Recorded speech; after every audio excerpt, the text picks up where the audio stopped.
Viewer contributions make local programming possible on WNIN. Become a member of WNIN with your contribution so we can continue to make this programming available. Visit WNIN.org and click on the donate button.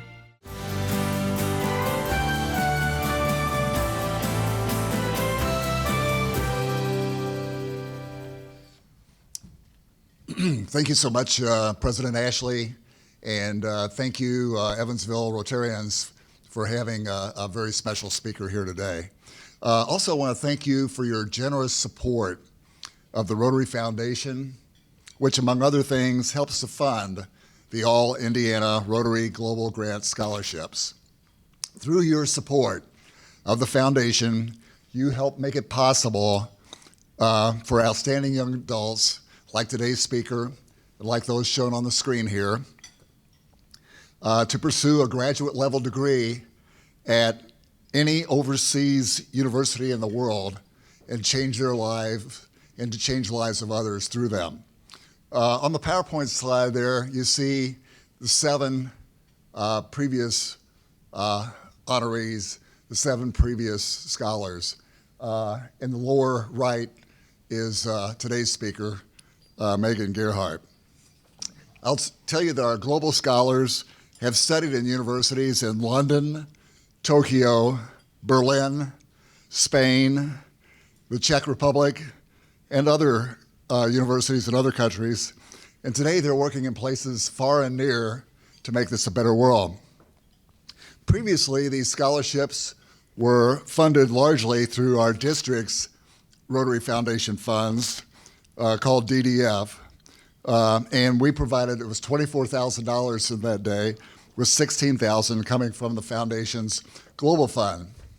In 2024, we decided to take the program statewide in Indiana and to partner with the other 2 Indiana districts, the one in central Indiana and northern Indiana.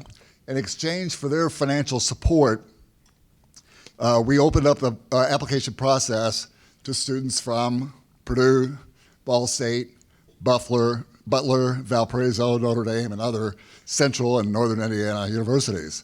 So today, each of the 3 Indiana districts contribute $8,000 for a total of $24,000, with $16,000 coming from the Foundation's World Fund. Now through December, your club and the other 125 plus clubs in Indiana are accepting applications for the $40,000 scholarship. And this will again enable a scholar like today's speaker to study 1 to 4 years in a graduate program at any qualified university outside the North America. This program for 26-27 is open to students who have graduated or will graduate by May of 2026 from a 4-year Indiana college, or who maintain a legal residence in Indiana and who plan to pursue graduate level studies at an overseas university. So now it's my pleasure to introduce today's speaker and our wonderful Goodwill Ambassador for Rotary. Our speaker today is Megan Gearheart. After graduating from IU Bloomington with degrees in international studies and in tourism, hospitality, event management, and a certificate in informatics, Megan was selected to be our district global grant scholar for 2023-24. Megan participated in an intense 2-year Erasmus Mundus joint master's degree program in global development policy that took her to the Czech Republic, France, and Italy, and Megan graduated at the end of June 2025. She's back in Indiana until December 3rd before returning to the Czech Republic. The Erasmus Mundus Master's Program is a prestigious international program designed and delivered by a group of higher education institutions in the UK and in Europe, and they involve at least 3 institutions from different countries and multiple associated partners from the academic and non-academic world. Megan is the only Indiana scholar accepted into this prestigious program. Originally from Roanoke, Indiana, which is, as many of you know, is a suburb of Fort Wayne, Megan is a former Rotary Youth Exchange ambassador to Taiwan District 3510. In 2019, Megan co-founded the IU Bloomington Rotaract Club, serving as president and in other leadership roles, and she completed a certificate as a new generation positive peace builder through a Rotary Zone grant in 2021. While pursuing her master's degree, Megan attended Rotary meetings across 5 countries, participated in Rotaract United Nations Days, gave a keynote at the Rotary Youth Exchange Pre-Convention in Calgary on engaging the next generation, and co-hosted a discussion on peace building and Rotary Youth Exchange. Eventually, Megan wants to work in an organization where she can help communities, governments, and organizations create sustainable growth plans and policies that balance their economic considerations with the environment. Fellow Rotarians, please join me in welcoming an outstanding Rotary Global Grant Scholar, Megan Gearheart.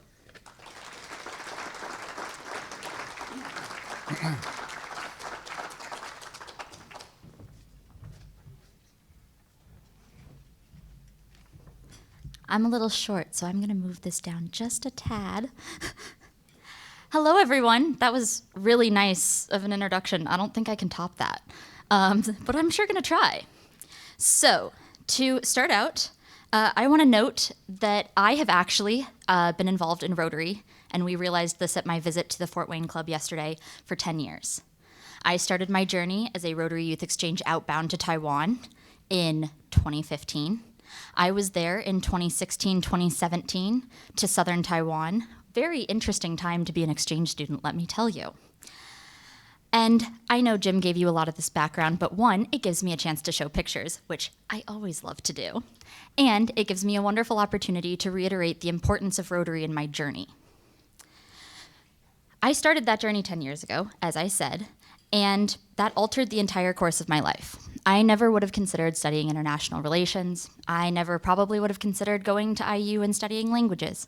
And I probably never would have studied abroad in university again and done a master's degree overseas without that involvement in my life.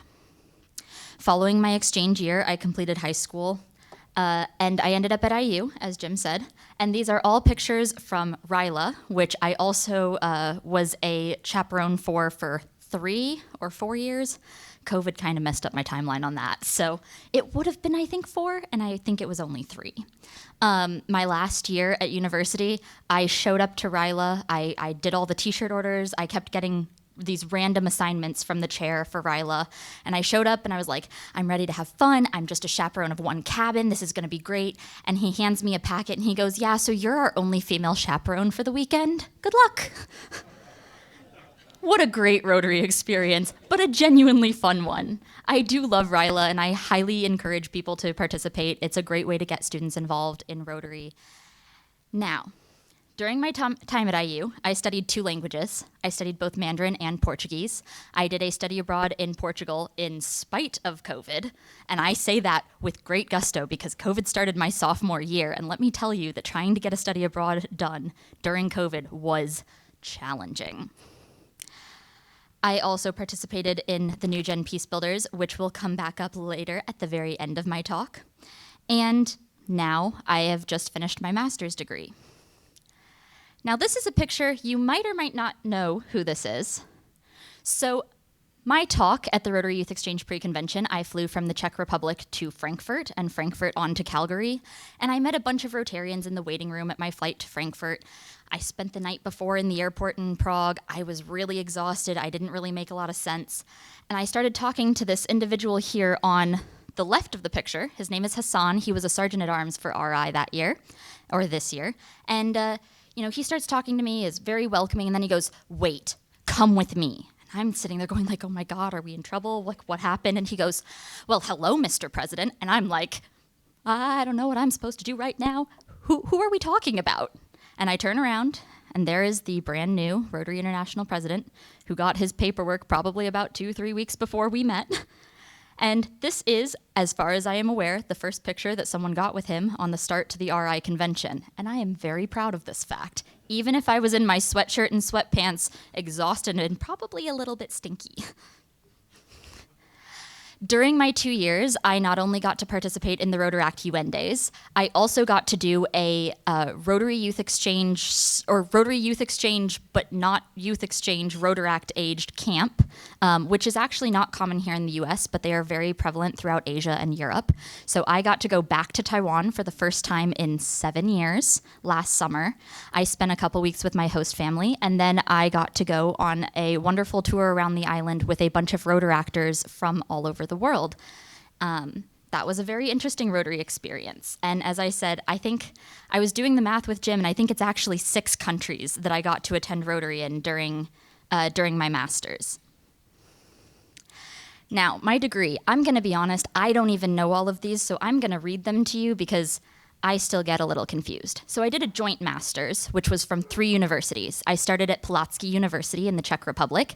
It's in a town called Olomouc.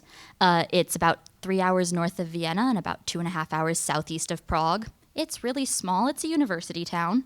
And by really small, it's about 100,000 people, which for them it's either a village or a town that's bigger than that. And there, I received a master's in development studies and foresight with a specialization in global development policy.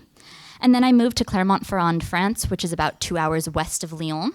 And there, I had the opportunity to study in economic development with a specialization in development economics. And finally, I landed in Pavia, Italy, about a 24 train ride away from Milan, which I was shocked, because Rotary in Italy is very active. And somehow I still did not manage to meet the district governor for that district until I went to Switzerland.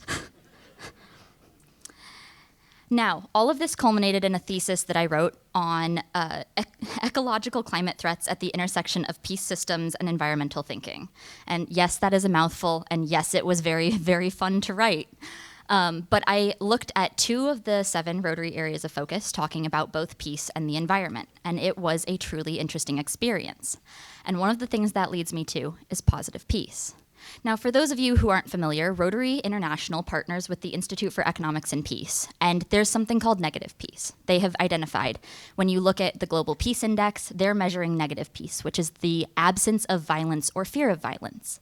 However, they also have the Positive Peace Index, which measures the systems, institutions, attitudes, and structures that create and sustain a peaceful society. It's what makes us, as communities, resilient when challenges and conflict arise. And this was the focus of most of my studies, whether it was explicitly stated or not.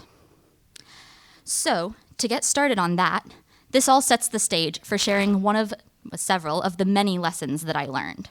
But I picked 3 for you. And the first one was that I had to get really used to being uncomfortable. And that sounds, a little bit not nice, but I learned that learning is not necessarily always about liking what you learn. I was the only American out of 22 students. My classmates were from Egypt, Malawi, Rwanda, Botswana, South Africa, and Spain, Mexico, Germany, the Netherlands, Italy, Brazil, Venezuela, Cambodia, Bangladesh, India, Nepal, Pakistan, and Afghanistan. And let me tell you, being the only American in a room talking about development and aid, and my Afghani classmate starts talking, and every head in the room goes, "What's Megan gonna say?" It's intimidating, and it is uncomfortable, but it's also important. I learned to appreciate that feeling of not really knowing what to say, because no one blamed me. They weren't accusing me, but I was the only representation of the United States in that classroom. And that's really challenging, and it's something that I have grown to appreciate as I've experienced Rotary, but also the world at large. And our classes were definitely challenging. I picked a master's degree that was based heavily on economics. I don't have an economics background, you guys. That was really hard. I had to learn how to use R and Stata, which, let me tell you, neither one of those systems is very user-friendly. If I thought that an iPhone was challenging, iPhone has nothing on R. But still, I really enjoyed the opportunities that I had. I cried and stressed through papers and exams, but I also had wonderful opportunities to study with my classmates. We had lively, interesting, and intense discussions, and we wrote a lot of group papers where I learned that grammar is not everybody's strong suit, and usually it was my fault. We had very interesting discussions, and there was not a single day that went by where we didn't have some sort of negative consequence of some decision that was made by a powerful country impacting what was often one of my classmates' countries. It was whether it was in the news and actively happening, or a resulting in what was actively happening now. We talked about things like corruption. We talked about aid and ways that aid were diverted for corporate greed. We talked about the impacts of individuals, and we talked about what was supposed to be projects to help people, like the Millennium Development Villages in Africa, that somehow ended up causing more problems than they did good. Usually it was people with the best of intentions, but oftentimes we noted that there was a lack of conversation happening with the people who were being impacted. And let me be clear, I'm going to circle back to the concept of positive peace, because my second major lesson was genuinely the importance of dialogue. Positive peace, or any type of peace, does require action, and we as Rotarians are people of action, right? But in order to have effective action, we actually need to focus on dialogue first. And that is important, because let me tell you, dialogue is collaborative. We oftentimes use dialogue as a synonym for discussion. But discussion is often abstract, it's theoretical, and it's taking yourself out of the story. Everyone has a background that has led them to the beliefs and values that they have. And that's important. And if you're not willing to engage in dialogue and connect with the aim and intent to understand, even if you disagree, then we truly cannot make progress moving forward. And we definitely are not particularly effective if we're engaging in debate. Debate is me versus you. I didn't learn anything debating my classmates. And there were a few times where I got my hackles up and I was like, ooh, I'm gonna debate you on this because you brought up the opioid epidemic and I don't think you know anything about that. I say to my Afghani classmate, boy, was that dumb. Through this focus on dialogue and action for peace, I discovered that learning does not always stop outside the walls of a classroom. In fact, my experience showed that sometimes, with teachers and professors leading the conversation, they shied away from some of these challenging topics that people were much more willing to engage in outside the classroom. Whether that be on a nature hike, where we had one of our friendly volcanologists, and no, that is not a Star Trek reference, we actually had a professor who studied volcanoes in France, and he referred to himself as the volcanologist. It was a fun experience. I really did not know what that was. But he took us out into the hills and vineyards in central France, and he showed us the impact on differences in climate over the last 10 years and the impact it had on agriculture. He literally had us eating grapes off the vine. I promise he got permission first. We visited the UN and faced real discussions on reasons why people migrate and the fact that refugees don't choose that status. We took hikes and gathered in kitchens and kebab shops, trying to puzzle through topics that start classes with better and more serious real-world implications. And let's be clear, we had a lot of kebab shops. In the Czech Republic, in fact, we found out that my 4 Muslim classmates could not eat meat anywhere outside of a kebab shop. There were no Jewish delis, there were no halal shops, and the main meat in Czech Republic is pork. Ask somebody how it is to be a vegetarian for a semester when they were not planning to be a vegetarian, because they were a little grumpy sometimes. But we survived. We made a lot of 2 a.m. runs to the kebab shop. And that leads me to my final lesson that I really, truly want to share with you, and I am going to spend the most time talking about, because that is that food is the ultimate equalizer. We all love sharing food at the holidays, even if we're gonna have some really fun conversations over the dinner table. We all love showing people the things that we grew up with. If you're living away from home, we love doing things like that. My first year, I was trying to figure out what to do for Thanksgiving because my classmates kept saying, you know, this is an American holiday, what do you eat? So I made a massive pan of sweet potato casserole. And I couldn't decide between pecan topping and marshmallows, so I did both. They all told me it was dessert, so I did fight that battle, and I got them to admit it could be a side, but they all thought it was dessert still. And I made a big pan of macaroni and cheese, and I invited my Czech classmates and my roommates, and I invited all of the people in my program, and we all sat at a table in a dingy little kitchen that was probably built during the Soviet Union era, and we ate mac and cheese. My classmate from Nepal took me to a Nepalese restaurant, and he taught me how to eat with my hands. And it doesn't sound that hard until you're trying to tear bread with your non-dominant hand and you dump the entire plate in your lap. Like, all over. I might have been wearing white that day. It was not a great opportunity for me, but I got better. He started cooking at home and letting me practice before he took me out in public because he realized that that was not a great option. I had champorado from Mexico. My classmate went home for the summer, and we moved into our apartments in France, and she goes, I brought hot chocolate.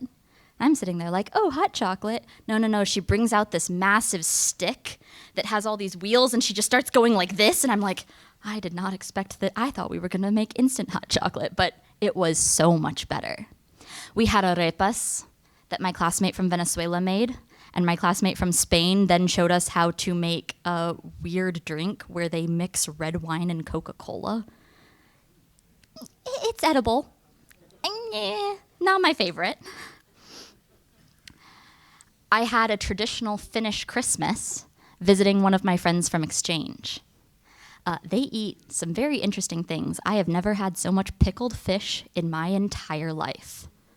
It sounds kind of weird. Some of it was really good. I was actually a little surprised. Or they taught me how to make Karelian pies, which is rice porridge put into what looks like a rye crepe. That's one of the ones down on the bottom. And it's served with egg butter. And it's exactly what it sounds like. They take hard-boiled eggs and they mash it with butter, and it's really good. I was not expecting. I see a face out there. That's the face I made when they told me what it was. We had so many fun opportunities to share our traditions and our culture. My roommate in Italy was Iranian, and her mom came to visit from Iran. And I'm going to be honest, it was rough because her mom came and had to stay an extra 2 months because there were no flights home. But that meant I got a lot of home-cooked food. And I learned all sorts of things. They make their meat sweet, which is very similar to how I had it in Taiwan. They do a lot with pomegranates and dates and beef. And then I made a semi-untraditional Christmas dinner for my Iranian roommate and my mom when she visited. And that's the picture all the way on the end. And I roasted a whole chicken for the first time in my life. And I was so proud because it wasn't raw. But it wasn't just the food itself. It was the opportunities to talk to people. People are way more willing to have weird and difficult conversations over food than they are just sitting in a hallway somewhere. My Czech roommates and I would sit on the kitchen floor and have waffles or porridge parties, talking about what life was like growing up there, and all sorts of things relating to school and the weird way that they do oral exams. Because I'm not a fan of oral exams, and I kept asking them why. It doesn't feel effective. And so we would have these wonderful conversations about things from the mundane to the weird. They convinced me to try new foods, like the Olomouc stinky cheese. I'm definitely still not a fan of it, but it's fine. I'd have mid-afternoon chai with my classmates from South Asia, and we'd have conversations about things like the ways religion influences governance across the world, or the ways that climate change have impacted their countries.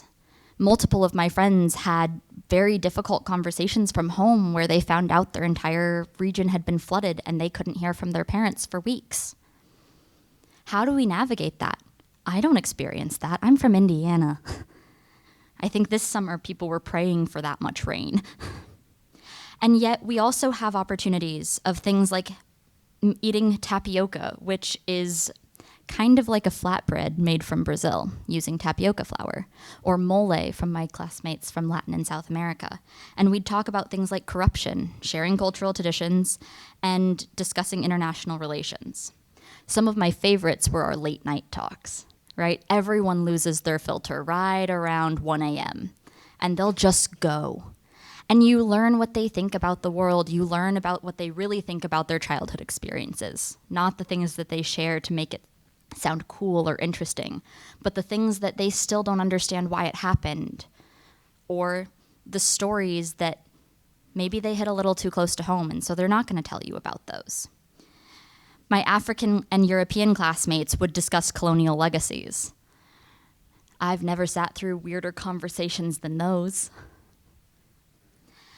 When you talk about and debate things like best governance practices over a normal dinner, suddenly things become a lot easier to digest. And that's why I think it is so important to talk about food as being a great equalizer in conversations.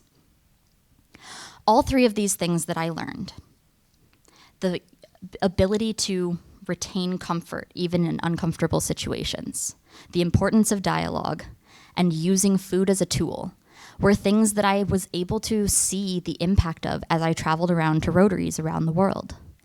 In Taiwan, they used dialogue and singing as a way to connect. In the Philippines, they ordered so much food that I ate from their leftovers for 4 days. And that was simply because I was there and they wanted to share their cultures and their experiences with me.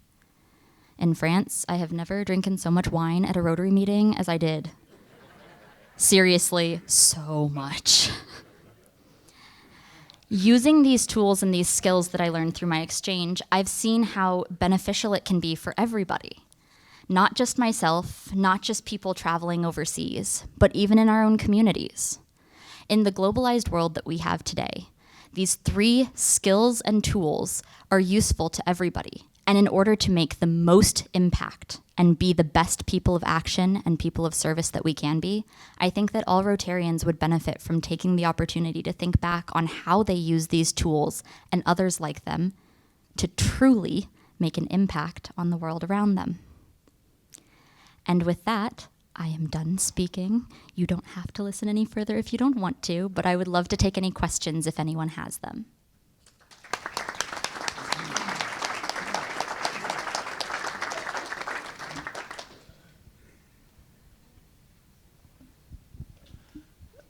Megan, I'll take this opportunity, even though I wasn't appointed to speak on behalf of fellow Rotarians in this room, but I'm going to tell you we are blessed to have you as a speaker today, in as much as we get to hear people speak every Tuesday if we attend regularly, and you have to be one of the best communicators that has presented to this group ever. And I've been a Rotarian for decades. Would you all agree with that? So thank you for that. So many of I have been blessed in my life to travel to a lot of the places that you speak of and that you attended. I would admonish you to consider running for president of Rotary someday. You were the third person to tell me this. President of Rotary International. Now, I'm going to put you on the spot with this next question. Okay. What would you have done differently when you were in the last group that you spoke of? And what single thing would you, looking back in retrospect, wish that you could have done differently? I believe that one of the things I truly regret is that instead of trying to research everything on my own, when something would come up in class that I didn't understand, I wish I had asked more questions. I wish that I had asked for more conversations about things that I didn't understand, because some of it was about parts of the world I have no experience with, or, the background is very different from anything that I could understand. And I attempted to do research, and sometimes I would ask, but there's always more to learn. And I think I did not take advantage of the resource of having classmates nearly as often as I could have. And I didn't figure that out until the end, which was a very interesting time because I have, as I said, a classmate from Nepal, and him and I are quite close. And his girlfriend is still back in the capital and has been for the last 2 years, which, if any of you keep up with the news, they just went through a very interesting time politically. And I was trying to read up on it using sources I could access, and what he was sharing was a completely different story. So it was a reminder, that was a vivid reminder, that just because you do your own research, it doesn't always mean you get the full picture. Because what's available in English on the topic is going to come from a perspective that may not take into account other factors or aspects. So, I loved the headlines because, I'm reading the headlines to him that I'm finding on BBC and CNN, and he's like, that's not what this is at all. So I really wish I had taken advantage of my classmates more, and to a greater extent, because I learned so much, but I feel like I still learned almost nothing when you look at how much information there is to take in about some of these topics.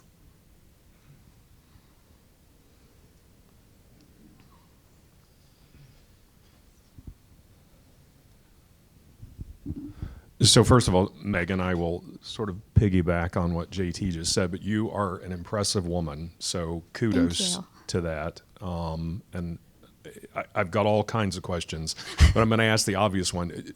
Tell us a little bit about what you're wearing. Ooh, I'm going to take the microphone so you guys can see me better. So I noted that yesterday I actually spoke to the Fort Wayne Club.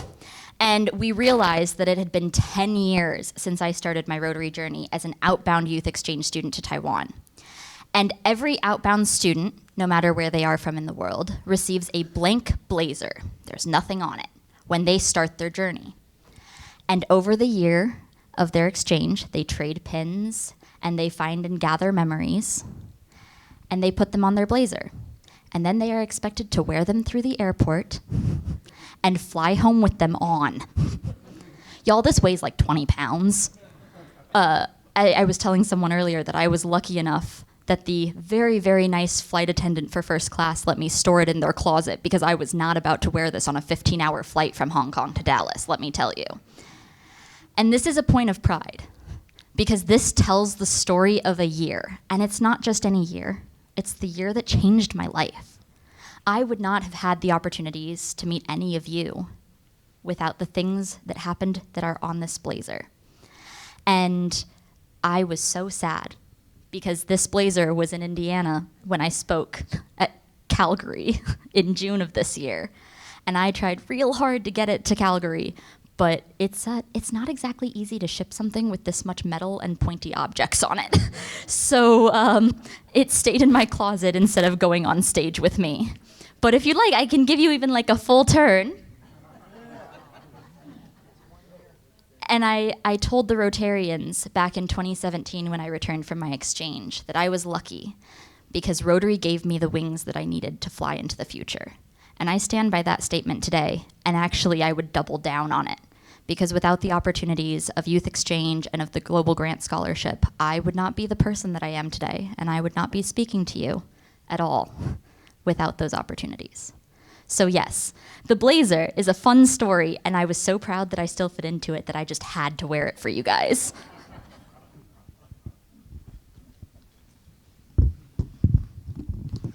How impressive a speaker you've been today. And the question I have is, are you multilingual? Yes. So during my time at IU, I studied both Mandarin, which was the language spoken in Taiwan. So I'm conversationally fluent. I did stop studying when it hit the academic level, and I couldn't talk about the things that I would need to be able to talk about. They were teaching me how to talk about things like population growth and taxes on unwed mothers, and I went, I don't think I could talk about this if I went there. I think as a foreigner, I'd probably get in a little bit of trouble. So I decided I wanted to expand my knowledge and my skill set, and I studied Portuguese for 2 years. So I am also conversationally fluent in Portuguese, although not Brazilian Portuguese, which is much more common. And I tried really hard to learn Czech. It's really challenging. Their language uses sounds I have never heard of, and I studied Mandarin. But I did, my gift from my friends before I came back home for this month was an early Christmas present of, do you want to speak Czech textbooks? And they told me when I got back, they're only speaking to me in Czech. So we'll see how that goes. Thank you. Of course.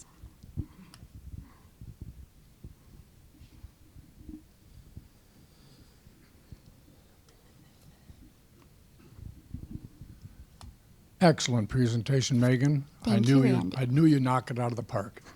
Megan and I have been meeting together for, 3 years? Something in like a that. Committee. I don't know, whenever Sue tapped on my shoulder and went, "You're joining us." I wasn't really given much. That's kind of how Rotary works. I'm not sure if all of you know this. They kind of tap on your shoulder and they're like, "Hey, you're going to do this thing, right?" And I'm like, "Probably. What do I have to do?" So we've had a lot of good discussions, Zoom usually, sometimes at district conferences. I think maybe the one thing that pulls us all together as Rotarians is the four-way test. I know you believe in it, and you've talked about that. Tell us a little bit about how other parts of the world relate to what we consider a very important part of Rotary, the four-way test. That's actually a really good question. The four-way test is applicable everywhere in the world. Whatever language you speak, whatever culture you're from or living in, the four-way test is a really, really great way to moderate what you say and how you think and the actions you take towards others. And I've used that as the foundation for how I navigate some of those very uncomfortable conversations. Because when someone looks at you and goes, your country did this to mine, you have this very gut instinct to go, "Oh no." And I really took inspiration from the four-way test in thinking about how to balance what I shared and what I said. And as a Rotary Global Grant Scholar, I was an ambassador for both Rotary and the United States. But I couldn't lie. I mean, we have these things in our history. Every country has these actions in their history that happened, whether they reflect your personal values or even the values your country now espouses or not. And so I truly look to the four-way test to help me navigate some of these conversations and these challenges to better represent both myself, my country, my state, and Rotary when I'm in difficult and challenging discussions. Everyone, I know it's hard to believe, but each and every year we have several candidates, and they're all outstanding, and we can only give one. And I can't begin to tell you how hard it is to call and say, "Megan, congratulations, you're our Global Grant Scholar." But then on the other hand, I call Kate and say, "Kate, you did great, but," and it breaks your heart. But Megan, I'm just wondering if you can talk a little bit about the selection process and how it unfolded for you, and where would you be today, do you think, if you hadn't had this opportunity? I'd be working. I told myself after I finished my bachelor's, multiple, that I was done. I was like, no more. I've washed my hands of university. This is too much work. I'm too stressed. And then I had a really interesting conversation with the one and only Jim Bright, and he goes, "Well, what could it hurt to apply for the scholarship and see what happens?" I think that's how literally all of my stories start. What could it hurt? You don't have to accept it. Of course you have to accept it. Plus, I really wasn't ready to be a real adult. No one really warned me that traveling to 3 countries in 2 years meant that I had to do visas for every single one. That was rough. You guys, I had to go to Vienna for my visa for France, and they wanted me to leave my passport in Vienna and go back to the Czech Republic. And I was like, no. So I had to navigate some of those challenges, right? But that challenge was still probably much harder than the application process. So you fill out the application. They ask you to do like a 500-word-ish personal statement and answer several questions about how what you would want to study pertains to one of Rotary's 7 areas of focus. What I wanted to study, it was hard to pick one. I'm so interested in so many of the things that Rotary does that I kind of couldn't pick one. So Jim had to help me a little bit with just narrowing down what was most applicable. And then you write, I think there's a couple of other questions, like what do you want to do in the future, with this degree? And then you wait, and you wait, and then they call you and they're like, hey, you got an interview. And I was one of, I believe, 4 finalists, and it was on a Saturday in January that they had us one right after the next, and you get on Zoom and you talk to, I think I had 2 moderators. I believe it was Lance Eberly and Bob Morrison at the time. And they ask you a bunch of questions, and they ask you hard questions because they really want to make sure you can keep your cool. And then they say, well, we'll tell you before the end of the day today. And then you sit and you wait for a phone call, good or bad. And it's really, I would say the paperwork is the most challenging part. You have to keep a budget the whole time. And I was very lucky because I actually spoke to the Global Grant Scholar of the year after me. His name is Noah. And we were talking about the differences in our program. And he went to King's College in London. So the entire scholarship went to his tuition. The scholarship paid for everything for me. My tuition for both years was under $10,000 US for a master's program. It was about 4,200 euros a year. And so the scholarship for me covered all of my travel expenses to get to and from the different semesters. It covered all of my living expenses, which Czech Republic is really cheap. My rent's like $350, and I tell people here and they go, oh, darn you. I know cost of living is a problem pretty much everywhere, especially in France and Italy. So going back to the Czech Republic, it was kind of like, ooh, my life is a little cheaper here. But I was very, that was only challenging because the Czech Republic uses the Czech crowns and all the other countries use euro. So I had to keep a budget in multiple currencies. But the process itself for applying to the scholarship is quite easy. You need a couple of recommendations, but most students have those kind of going into their senior year because oftentimes you need recommendations for jobs as well, references. So I would highly recommend if you know someone who might be interested in pursuing an international degree that they apply because it's definitely worth the time and the energy investment in both the application and the energy to actually get over there and take advantage of it.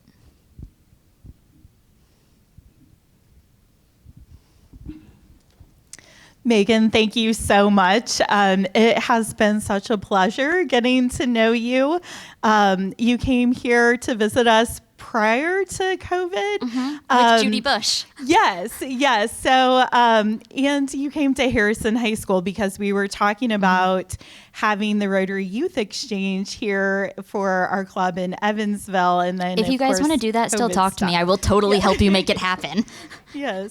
So, but we really wanted to say, thank you. You've made our district so proud. You've made our state so proud, and you've made Rotary so proud. So we are so excited and thankful to have candidates like you that go through our programs. So thank you. That's such a nice compliment.